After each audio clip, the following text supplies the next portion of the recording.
Heaped praise on the Obama administration for agreeing to resettle some of the hundreds of refugees on Nauru and Manus Island, easing what's been a headache for his government as it struggled to find third countries prepared to accept them. It is a one-off agreement. It will not be repeated.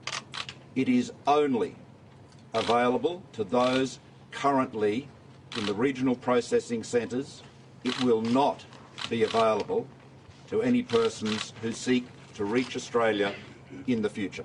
The Prime Minister would not say how many people with refugee status would be resettled in the United States, nor whether he expected the deal to survive Donald Trump's inauguration as US President in January. He attacked Labor for opposing his legislation for a lifetime ban on asylum seekers on Manus and Nauru ever visiting Australia. But interestingly, the US deal does not depend on that bill passing the Senate. That's a matter of great relief for Bill Shorten, who was quick to back the deal. Labor would be hypocritical if we didn't welcome this, because this is the very thing we wanted with the Malaysia solution some years ago.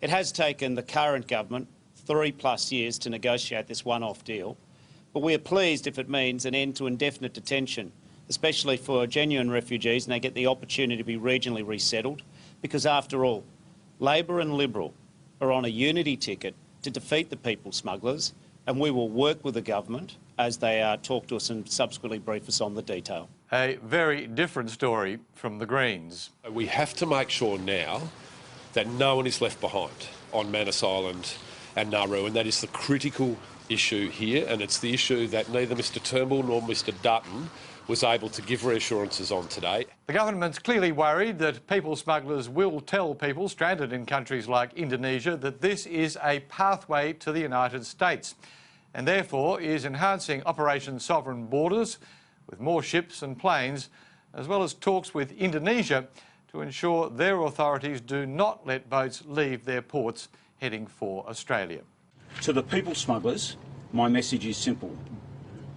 We have reinforced our offshore law enforcement and intelligence cooperation, and we have deployed more ships and more aircraft. We will not let you restart your illicit trade. Your boats will be intercepted and they will be returned safely. For years, governments of both stripes have tried to find acceptable third countries to resettle the asylum seekers who've been holed up on Nauru and Manus for years. Now, at long last, a breakthrough, and a big one at that. Jim Middleton, Sky News.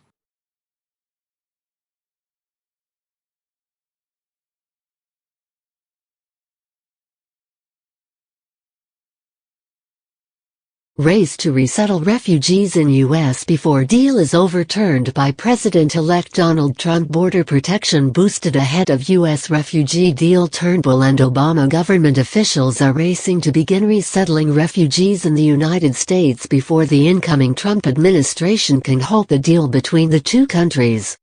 Prime Minister Malcolm Turnbull has ordered the biggest peacetime border protection operation in Australian history to deter people smugglers after the US agreed to accept refugees currently held on Nauru and Manus Island. The agreement will see women, children, family groups and other vulnerable refugees assessed for residency in the United States. U.S. Homeland Security officials are expected to arrive in Australia within days to begin arranging health and security checks. Mr. Turnbull yesterday publicly thanked President Barack Obama for agreeing to the one-off deal, but was unable to say if incoming President Donald Trump would honor the agreement after he was sworn in on January 20th. Mr. Trump has previously called for a temporary ban on Muslim immigration to the U.S., and many of the 1,145 asylum seekers on Nauru and 958 on Manus are Muslims. Asylum seekers behind a fence at the Manus Island Detention Center, Papua New Guinea, in 2014.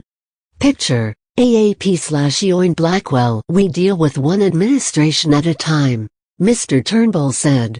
We have a very long history of cooperation with the United States in which we have been able to, as we are here, we have been able to support our mutual and respective humanitarian objectives. The one-off deal will only apply to people already on Nauru or Monus who have been processed by the United Nations High Commission for Refugees and deemed to be genuine refugees. Australian authorities are concerned the announcement could be used as a marketing opportunity by people smugglers.